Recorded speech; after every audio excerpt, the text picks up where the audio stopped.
I remember the first night I climbed all the way to the top of the hill alone, when the sky above our small Andalusian town felt wider than I had ever seen it before. It was not a night of any special festival or rare alignment of planets, though the scholars in our observatory always had some quiet calculation underway. It was, instead, a simple evening in the late part of summer, when the air had finally cooled after a long, warm day and the stone streets still held a gentle warmth under my sandals. I walked slowly, breathing in the faint scent of dust, jasmine, and olive wood smoke rising from the houses below. Our town clung to the sides of the hill in gentle terraces, whitewashed walls catching the last, fading colors of sunset. As I climbed, I passed doorways where lanterns had been lit for the evening. Soft voices drifted out, a mother calling her children inside, a man greeting a neighbor, the murmur of gentle conversation over the clink of clay cups. A cat slipped across the path in front of me, its tail lifted, then disappeared beneath a low archway. From somewhere behind me came the sound of a lute, a slow, simple melody played by someone with more patience than skill. Above all of it, higher than the houses and the narrow streets, my destination waited, the small stone observatory that crowned the hill like a quiet guardian of the sky. It was not grand like the great centers of learning in Córdoba or far-off Baghdad, but it was ours, and it had shaped my days and nights for as long as I could remember. As a child, I would stare at its silhouette from my family's small courtyard, watching the tiny movement of lantern light in its upper window and imagining what secrets of the heavens might be kept inside. Now, older and allowed to work as an apprentice within its walls, I knew that the mysteries it held were less dramatic and more patient than my childhood fantasies. There were no sudden revelations, no blazing comets carrying messages from the gods, no voices from the stars. Instead, there were numbers written carefully on parchment, quiet conversations under lamplight, slow adjustments of brass instruments, and hours of stillness spent at the narrow openings in the walls, watching the steady motion of the stars. By the time I reached the top of the hill, the last traces of daylight were fading from the western horizon. The sky above had deepened into a rich, dark blue, and the first stars had appeared like small, steady embers scattered across an enormous dome. The observatory stood before me, its squat, rounded tower rising from a square base of pale stone. A narrow wooden door marked the entrance, slightly open to let in the cool night air. Inside, the air smelled of parchment, oil, and recent meals, lentil stew, bread, and a hint of roasted onion. The thick walls held the day's warmth but were slowly releasing it to the night. I closed the door carefully behind me and climbed the stone staircase that curved upward along the inner wall of the tower. My hand brushed the cool, worn surface of the stones. I knew every uneven edge of that staircase, every place where my foot sometimes caught if I didn't lift it quite high enough. At the top, the room opened into a circular chamber with narrow, arched openings cut into the walls, each one framing a slice of sky. A lantern hung from a beam overhead, its flame turned low. The soft, golden light fell across a large wooden table covered in parchment sheets, ink pots, and small weights. A brass astrolabe rested near the edge, its surface cool and faintly reflective. Beside it lay a small sand-filled tray used for smoothing and drying ink. My teacher, Yusuf, sat on a low bench near one of the arched openings, a rolled scroll in his lap and a reed pen resting behind his ear. He was not old, though streaks of gray had begun to appear in his beard. His movements, like his voice, were slow and deliberate. When he heard my footsteps, he turned his head and gave a slight nod. "You are early tonight," he said quietly. "I wanted to see the first stars," I replied, moving toward another opening and looking up. "Then you have chosen the right evening," he said. The air is clear. The dust has settled. The sky will speak clearly if we listen. I rested my hands on the cool stone of the window ledge and leaned out slightly. The town stretched beneath us, its lights flickering like a scattering of small, warm stars clinging to the hillside. Beyond the last houses, the land fell away into low fields and olive groves, their shapes softened by dusk. In the distance, the faint line of the sea could just be made out, reflecting a thin band of fading light at the horizon. Above all that, the sky was deepening into night, and more stars were beginning to show themselves. Yusuf rose from his bench and moved to the table. He unrolled the scroll and weighed down its corners with small stones. "Tonight," he said, "we will mark the rising of the bright star in the east. Its first appearance at this time of year tells us much about the turning of the seasons. You will note the angle, the time, and the height above the horizon when it climbs into view." He glanced at me with a faint smile. "And, perhaps, you will remember to breathe slowly while you do it. The sky will not hurry for us. There is no need for us to rush for it." I nodded, feeling both the quiet weight of his words and the calmness in them. I had always been slightly impatient as a child, wanting to see everything at once, to understand what lay behind the patterns in the sky. But working here, night after night, had taught me that the heavens reveal themselves only to those who are willing to wait. We moved together to the eastern side of the chamber, where a particular opening had been shaped and aligned carefully for just this observation. The stone beneath my hands was smooth from years of use by those who had stood here before me. I imagined their hands resting where mine now did, their eyes lifting to the same patch of sky. For a while, we said nothing. The night deepened. The last traces of sunlight vanished, leaving the sky fully dark. Stars multiplied, filling the dome above us with a quiet brilliance. Constellations I knew well emerged, familiar shapes that had been given names by those who had watched them for hundreds of years before us. The air grew slightly cooler, brushing against my cheeks and the exposed skin of my forearms. The lantern's small flame flickered, then steadied, casting a soft glow behind us while leaving the sky ahead unobstructed. Far below, the sounds of the town softened. The busy footsteps of the evening grew fewer. The laughter and conversation that drifted up from open courtyards slowly faded as families drew indoors to sleep. The streets settled into stillness, broken only by the occasional bark of a dog or the soft clatter of a jar being moved against a wall. Then, slowly, as if emerging from the darkness itself, the bright star Yusuf had spoken of rose above the eastern horizon. Its light was clear and steady, not flickering like some of the others. It seemed to hang just above the line where earth and sky met, a small, sharp point of brilliance that drew the eye toward it naturally. "There," Yusuf said quietly, his voice barely more than a breath. "Do you see it?" "Yes," I replied. "It's brighter than the others." "Just so," he said. "Now take your measurements." I reached for the astrolabe, its brass cool against my fingers.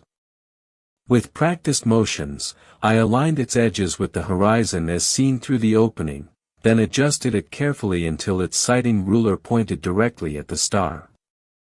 The weight at the end of the plumb line swung gently, then came to rest. I noted the angle it showed, then stepped back to record it on the parchment Yusuf had prepared. The reed pen dipped smoothly into the ink. I wrote slowly, forming each numeral and symbol with care. The ink shone dark and wet for a few moments, then began to dull as it dried. The simple act of writing, a small, quiet thing, felt like placing a marker in the vast flow of time. The star had risen as it always did, at its appointed moment, but tonight we had recorded it, adding our observation to the long chain of those who had watched it before. We continued to observe in this way for a long stretch of the night. The star rose higher, other stars shifted in their positions. Constellations rotated slowly around their unseen center. I measured, wrote, and measured again.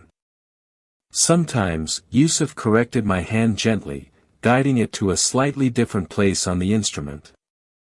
Sometimes he said nothing at all, letting me work in silence. Between observations, I would rest my hands on the stone and simply look up. The sky, more than any scroll or diagram, conveyed the feeling of order and vastness that had drawn me here. There was no urgency in its motion, no impatience. The stars moved in their great circles with steady, unalterable grace. Watching them, I felt my own breath slow, my thoughts lengthen, my worries dissolve into something wider and quieter. At some point, long after the bright star had climbed well above the horizon, Yusuf stepped back from the opening and stretched his shoulders. "That is enough for tonight," he said gently. "We do not need to capture every moment. The sky will return to us tomorrow, with the same patience it has returned for centuries." I set the astrolabe on the table and covered the inkpot. My hand ached slightly from writing, but it was a pleasant ache, the kind that comes from work completed, not from strain. Yusuf gathered a few of the parchments and placed them in a small wooden chest near the wall. "You should go home now," he said. "Your family will be sleeping, but they will rest more easily knowing you are safe beneath the same roof." I hesitated for a moment, then stepped once more to the opening to take a last look at the night. The town below lay quietly in shadow, its white walls faint under the starlight. A dog moved along a narrow street, then disappeared behind a low wall. Far beyond the town, the land stretched out into darkness, broken only by the distant gleam of water where the sky's stars reflected in a river's slow surface. "Good night," I whispered softly, the words not so much directed at anyone in particular as at the world itself. The walk home was quiet and gentle. My feet moved along the familiar path almost without need for guidance. The air was cool but not cold, carrying the faint scent of figs left on drying racks in a neighbor's courtyard. The lanterns that had burned bright in doorways earlier were now mostly extinguished, though a few still glowed faintly, marking homes where someone had stayed awake longer than most. When I reached my family's house, a small, rectangular structure nestled among others on a middle terrace, I pushed open the wooden door carefully. Inside, the coals in the hearth still held a soft, reddish glow. My mother, already asleep, lay on a mat near the wall, her breathing slow and even. My younger brother was curled tightly beneath a blanket, one hand clutching the edge as though he were holding on to a dream. I lay down on my own mat, stretching my tired limbs and feeling the woven surface support me. The gentle ache in my hands and feet felt almost like a quiet echo of the night's work. I closed my eyes, and in the darkness behind my eyelids, the sky lingered, the bright star rising, the constellations turning, the soft glow of the observatory's lantern.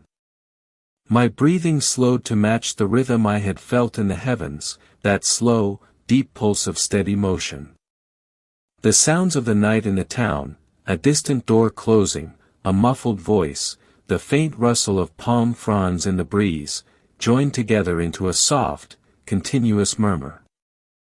Sleep came to me gradually, like the stars emerging one by one at dusk, until my awareness dissolved into the same calm darkness I had seen above the hilltop. The sky, I knew, would continue its quiet turning while I slept, just as it had turned before I was born and would continue long after I was gone. And in that thought, far from frightening, there was comfort, a sense that I was part of something vast, ordered, and endlessly patient. The next day would come in its time. New observations would be made. The town would wake, work, and rest again. For now, there was only the gentle breath of night, and the deep, unhurried quiet that carried me into dreams. The next morning arrived quietly, with a gentle light filtering through the narrow window of our house long before I opened my eyes. I woke to the soft crackle of the last embers in our hearth, their orange glow barely illuminating the room.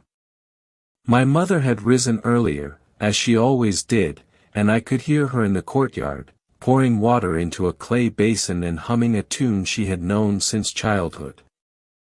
The sound was low, steady, and familiar, a part of the morning as constant as the sunrise itself. I sat up slowly, stretching my limbs after a long night's walk and work in the observatory. My body carried the usual softness that came after hours of stillness and concentration, not pain but a gentle heaviness that made the morning calmer.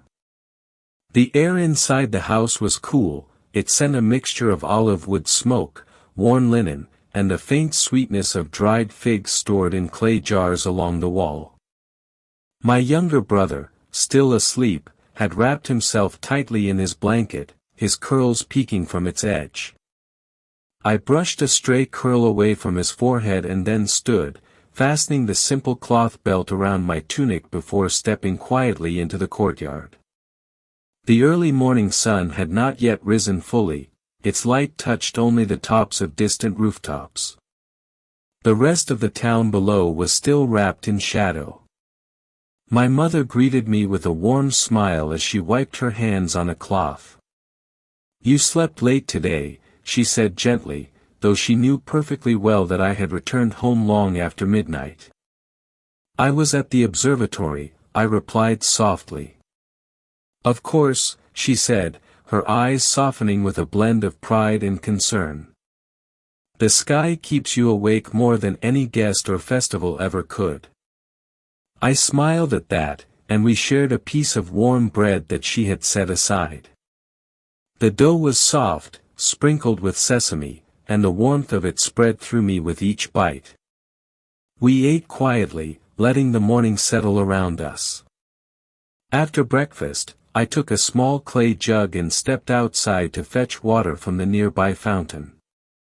The streets were just beginning to wake. A few women carrying baskets made their way slowly along the narrow paths, their sandals whispering against the stone.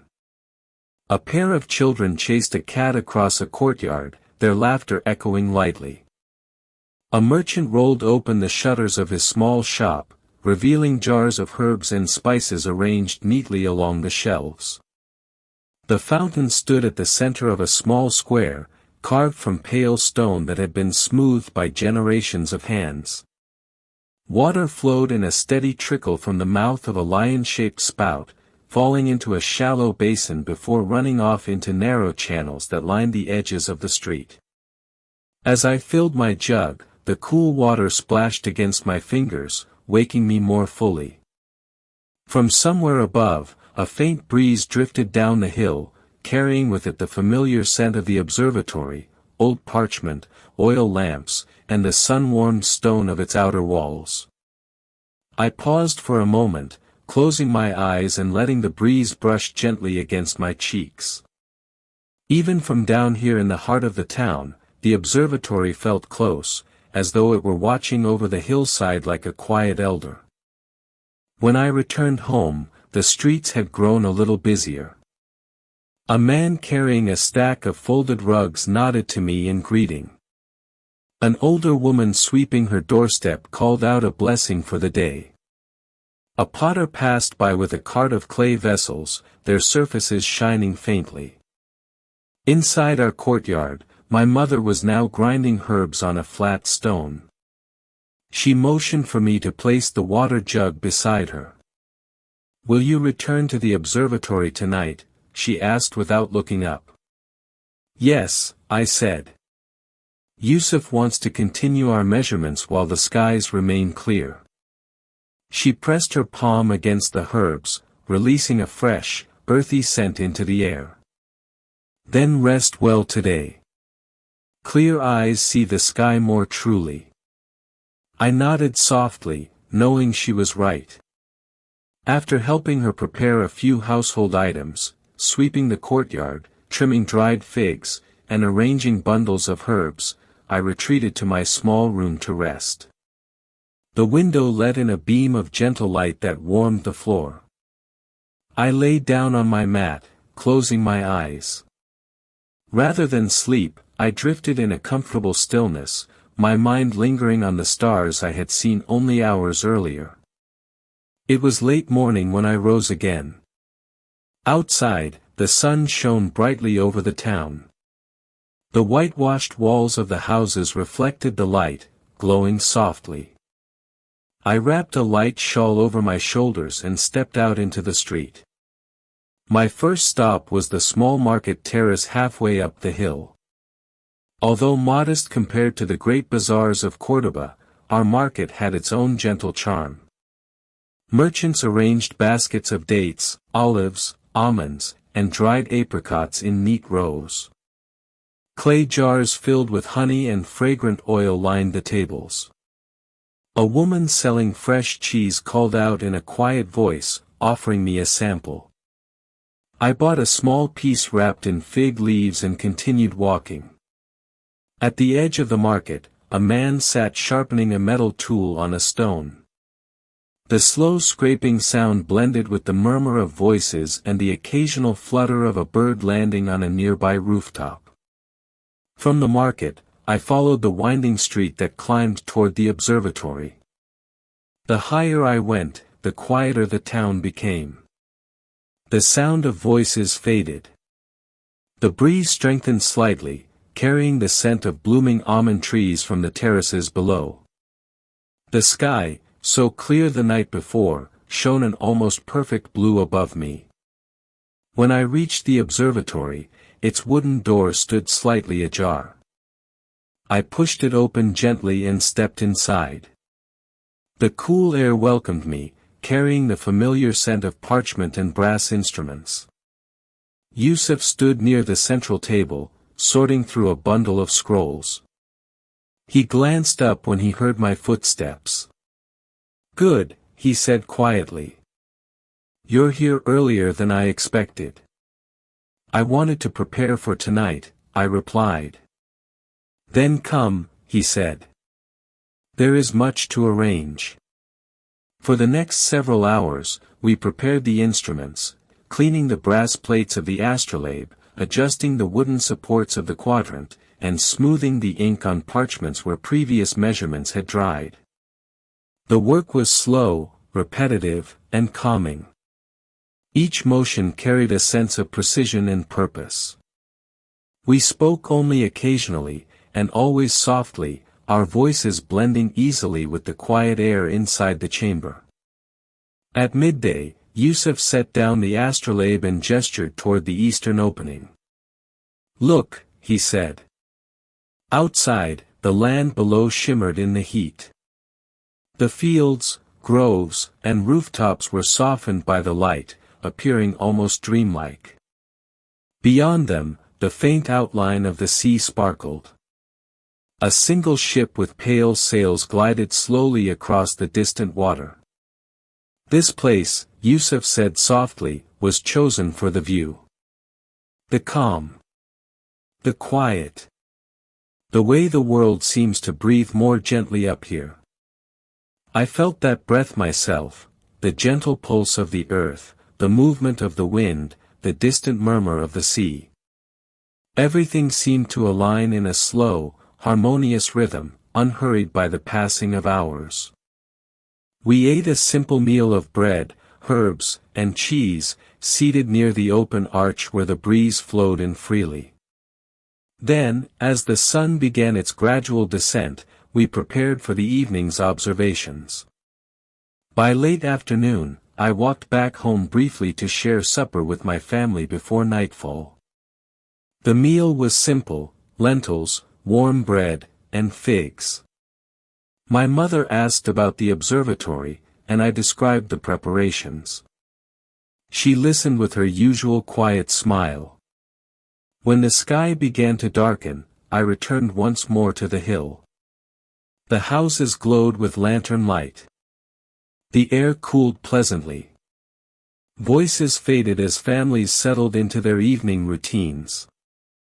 And above all, the first stars began appearing one by one. When I reached the observatory, Yusuf had already lit the lantern inside.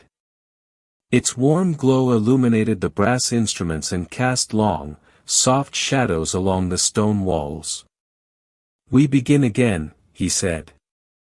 And as the night unfolded, the stars continued their slow, faithful rising, and the quiet rhythm of our work carried us gently through the hours, just as it had the night before and would again the next.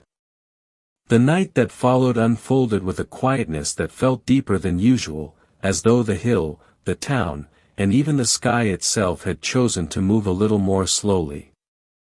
When I reached the observatory after supper, the last traces of daylight had already slipped behind the distant hills, leaving a soft blue darkness stretching across the land. The lantern inside the tower glowed warmly, its light flickering through the narrow windows like small breaths of fire against the cooling air. I pushed open the wooden door and stepped inside. The stone staircase spiraled upward in familiar curves, and my feet found each step easily, as they had 1,000 times before. The coolness of the air wrapped around me like a gentle shawl. The sound of my footsteps echoed faintly in the hollow space. When I reached the top, I found Yusuf seated beside the eastern opening, just as he had been the night before. His posture was relaxed, his hands resting on his knees, his gaze turned outward toward the horizon where the first stars had begun to appear. "You're early," he said without turning his head. "So are you." He smiled softly and gestured for me to sit beside him. I lowered myself onto the smooth stone ledge, placing my hands on its cool surface. From here, the town below looked like a scattering of lanterns on a dark blanket, each one glowing steady and warm. Small movements occasionally darted between the lights, someone walking home late, a stray cat weaving through a courtyard, a neighbor closing shutters for the night. But above, the sky commanded the quiet of the hour. It was a deep, velvety blue, almost black, and the stars had begun to gather with a clarity that always made my breath deepen. There were so many, more than one could ever count, more than parchment could ever describe. Their light shimmered gently, not twinkling sharply, but pulsing with an almost living softness. "The air is clear tonight," Yusuf murmured. "A good sign." I nodded, leaning slightly to look up. "The sky feels close." "It often does," he said. "On nights like this, it seems as though the heavens want to be seen." For a long moment, neither of us spoke. We simply watched the slow unfolding of the night. The constellations rose in familiar arcs. The faint band of the Milky Way stretched like a soft brushstroke across the sky. A cool breeze entered through the opening, carrying with it the scent of distant olive groves mixed with the faint salty breath of the sea. Finally, Yusuf stood and moved toward the table where our instruments lay. He picked up the astrolabe, its brass surface glinting softly in the lantern light. He placed it gently in my hands. "You will lead tonight's measurements," he said. The announcement surprised me, though I had been waiting, hoping, for such a responsibility for many months. "Are you sure?" I asked quietly. "You are ready," he replied without hesitation. "Your hand is steady. Your eyes are patient. And patience is worth more than knowledge in this work." I swallowed softly, nodding.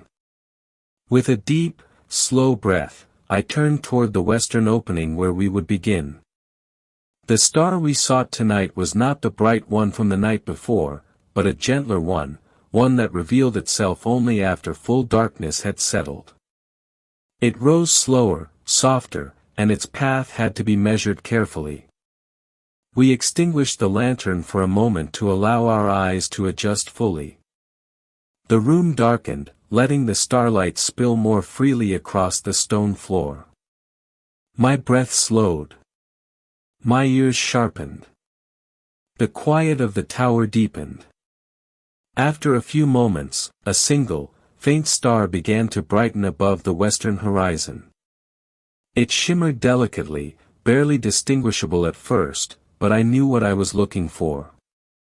Its gentle presence felt like a small promise. "There," I whispered. "Yes," Yusuf replied. "Take your time." I lifted the astrolabe, aligning its edges with the horizon and then with the star. The plumb line swung slightly, then settled into stillness. I adjusted my grip, made a tiny correction, and checked again. The measurement felt steady. I lowered the instrument and wrote the angle on the parchment. My handwriting was deliberate, each number formed with care. Ink glistened faintly, reflecting the dim starlight before it dried.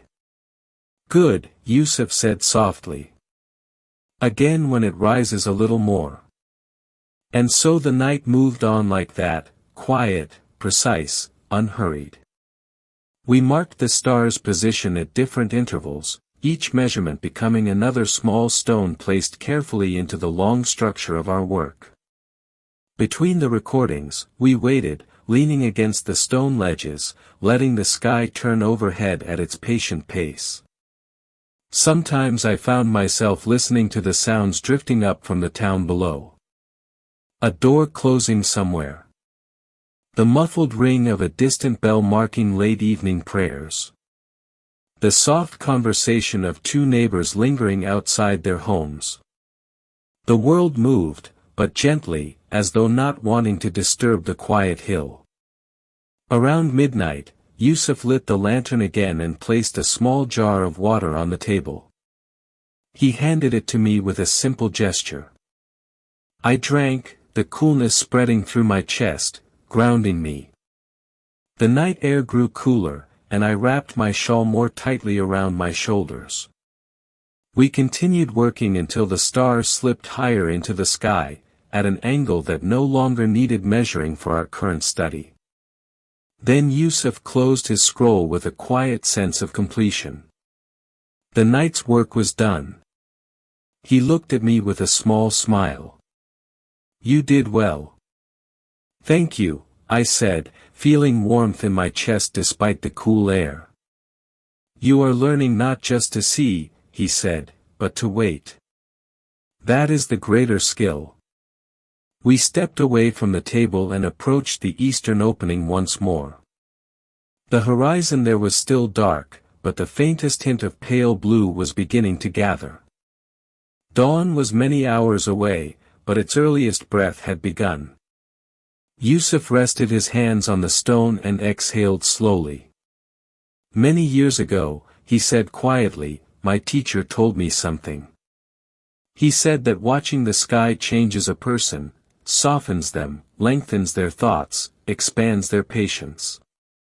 I did not understand then. But I do now. And I think you are beginning to understand as well." I nodded, though I wasn't sure I could express the feeling with words. The night spent here had indeed shifted something inside me. My thoughts no longer rushed, my breath moved more deeply, and even the smallest details of the world felt meaningful. We extinguished the lantern once more before leaving. The descent down the stone stairs was slow, familiar, and quiet. Outside, the night air wrapped gently around us. Yusuf walked with me partway down the hill before turning toward his own home. "Rest well," he said. Tomorrow, we watched the southern sky. I continued on alone. The town lay silent beneath a canopy of stars. The narrow streets glowed faintly with the last embers of a few late-burning lamps. The houses were still, peaceful, their white walls catching the faintest sheen of moonlight. As I walked, I tilted my head back to look at the sky once more. The star I had measured earlier shone clearly now, much higher than before. It seemed to watch me, steady and calm. When I reached home, the courtyard was dim but warm. My mother slept, her breathing soft. My brother murmured something in his dreams.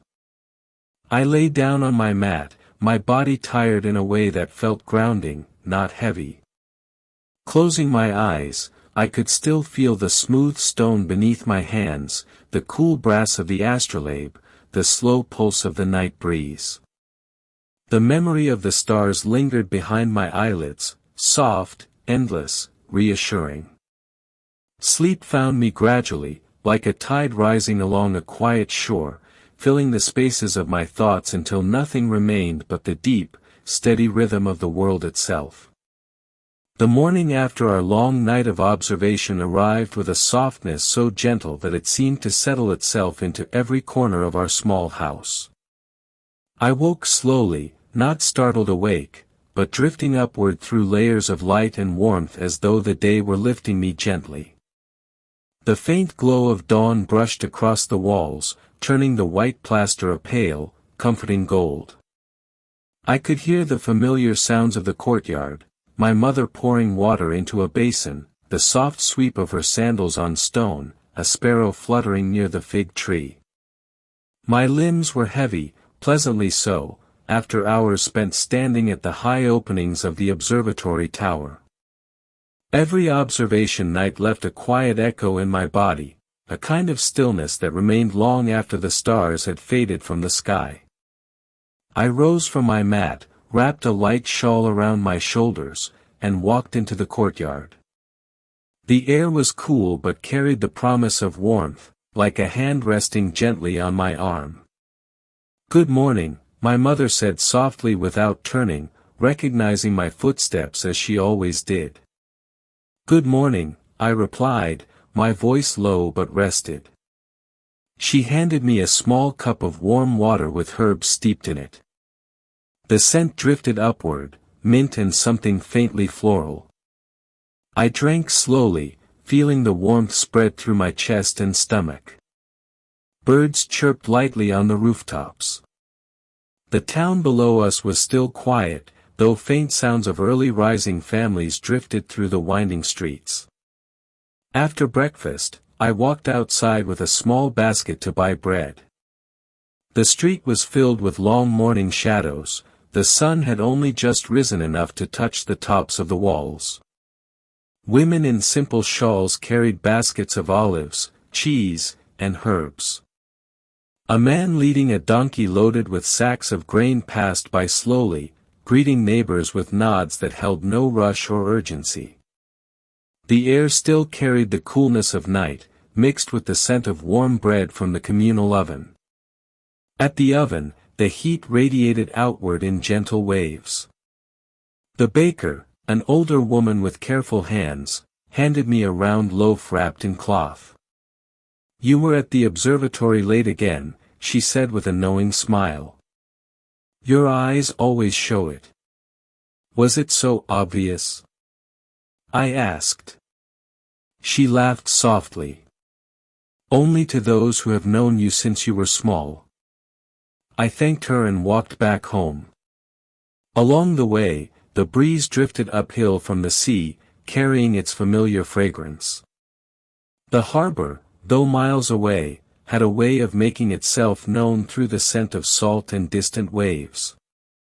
It mingled with the warm aroma of bread in my hands, making me think of evenings spent near the shore when I was a child, watching boats return with their small lanterns flickering against the water. When I returned to the courtyard, my mother set the bread at the center of our modest table. My brother woke soon after, rubbing his eyes and stretching before joining us. We ate together in peaceful silence. The bread was soft, still warm inside, the cheese was fresh, wrapped from the market that morning. After the meal, I went inside to wash my hands and gather the small parchment notebook where I kept my personal notes, observations not required for our official records, but thoughts I found worth capturing. Small details about the way the wind felt, the pattern of stars reflected in the distant river, or the shape of shadows across the floor of the observatory. Those things would never appear in the formal scrolls, but to me, they were part of the sky's quiet language. By late morning, the sun had risen higher. The town became gently busier, not hurried, not loud, but filled with soft, steady movements. I began my walk up the hill toward the observatory again, taking my time as I moved through the familiar streets. Children played near doorways, their laughter echoing lightly. A young boy balanced a wooden hoop on a stick as he ran, his sandals kicking up dust. A woman sat beneath an archway, sorting lentils into a clay bowl. The world felt as though it were turning slowly and peacefully, just like the constellations I had observed the night before. As I climbed higher, the sounds of the town softened behind me. The air grew clearer, touched more strongly by the breeze. The observatory came into view, its pale stone walls glowing softly in the sun. It looked both ancient and familiar, its tower rising like a steady guardian over the hillside. Inside, the coolness wrapped around me once more. The familiar scent of ink, brass, and parchment greeted me as though I had never left. Yusuf stood near the central table, rolling out a long sheet of parchment. He looked up and smiled. "You seem rested," he said. "I am," I replied. "The night was long but good." He nodded gently. "We will not observe tonight. The sky will be hazy. Instead, we will review our notes." The hours that followed were calm and deliberate. We laid out scrolls, compared measurements, and copied numbers with slow precision. We worked side by side in the dim light of a single lantern. The shadows shifted across the table as the day moved forward. Outside, the wind rustled faintly through the trees on the slope. Midday arrived without either of us noticing. Yusuf stood, stretched his back, and walked to the opening that faced the southern fields. The light pouring in was warm and bright, dust particles drifting lazily in its glow. "Sometimes," he said, "it isn't the night that teaches us, but the stillness of the day." I joined him, leaning on the stone beside him. From the high vantage point, the land stretched out in soft, muted shades of yellow and green. Olive groves rippled in the wind like a quiet sea. A farmer guided a mule along a narrow path between fields. Farther out, the faint shimmer of water marked the location of the long, slow-moving river that curved its way around the outskirts of the town. Hours passed like this, quiet, steady, filled with gentle tasks. We ate simple food inside the tower, bread, olives, and a small dish of roasted nuts that Yusuf's sister had sent earlier. As the sun lowered toward the west, the observatory shifted again. The warm light deepened, turning the walls a soft amber. The room grew quieter, the air cooler. The approaching evening brought a familiar sense of calm. When our work was done, Yusuf extinguished the lantern and gathered the scrolls. He looked at me with the warm, tired expression of someone who had spent the day in peaceful focus. "You should go home now," he said. "The night will be long, even if we do not work." I nodded, gathered my things, and walked out into the early evening air. The sun hovered low over the horizon, casting long shadows across the stone path. I descended slowly, savoring the softness of the moment. The town was quiet again, settling into the gentle pattern of nightfall. Families prepared supper. Lamps flickered in courtyards. A woman sang softly to her child. A distant flute played a single, unhurried melody. I walked through the streets, breathing in the warm scent of lentil soup drifting from an open doorway, the sweetness of figs drying on a woven mat, and the faint spice of incense burning somewhere in the distance. When I reached home, my mother greeted me with a warm embrace. My brother jumped up excitedly to tell me about a small discovery he had found near the river, a stone shaped like a bird. We ate supper together under the dim glow of our lamp, savoring the quiet. Later, after everyone else had fallen asleep, I stepped out into the courtyard one last time. The sky above had begun to gather stars, though clouds drifted faintly along the horizon. The air was cool and tender. The town lay silent beneath the faint glow of moonlight. I lowered myself onto the cool stone bench near the fig tree and tilted my head back.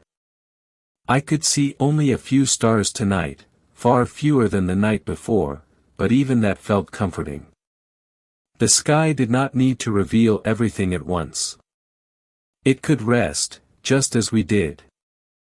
My thoughts drifted lazily.